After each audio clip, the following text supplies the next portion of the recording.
আসসালামু আলাইকুম viewers, welcome back to my channel. আশা করি সবাই ভালো আছেন। সোয়ামনি ত্রিপল লাইন থেকে আজকে আপনাদেরকে জিমিচুর মধ্যে কাজচুপি কাজ করা দেখাবো। এগুলো কালেকশন আজকে থাকবে একদম অফার প্রাইসে। তো দেখেন, একদম অফার প্রাইসে যারা নেবেন দ্রুত অর্ডার করবেন, ঠিক আছে?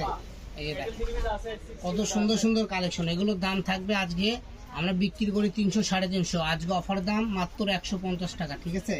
সারা বাংলাদেশের যে কোনো জায়গা থেকে হোম ডেলিভারি নিতে পারবেন মাত্র 150 টাকা গজ। যারা আমাদের বগুড়া থেকে দেখতেছেন আমাদের সরাসরি শপে এসেও নিতে পারবেন মাত্র 150 টাকা পার গজ। দেখেন একটার থেকে আরেকটা ডিজাইন মানে কালারগুলো দেখেন কত সুন্দর সুন্দর কালার। তো যারাই নেবেন দ্রুত অর্ডার করবেন মাত্র 150 টাকা গজ। দেখেন এই যে দেখেন জামা থ্রি পিস যা ইচ্ছা আপনি বানাতে পারবেন মাত্র 150 টাকা গজে। তো সবাই ভালো থাকবেন। আজকের ভিডিও পর্যন্তই। এছাড়া অন্য অন্য ভিডিও পেতে আমাদেরকে পেজটা ফলো দিয়ে আমাদেরকে কমেন্টে জানান কোন কোন কাপড় আপনাদের ভিডিওতে দেখতে মন চাচ্ছে, নিতে মন চাচ্ছে, আমাদেরকে জানাইলে আমরা সেটা দেখাবো। সবাই ভালো থাকবেন। আল্লাহ হাফেজ।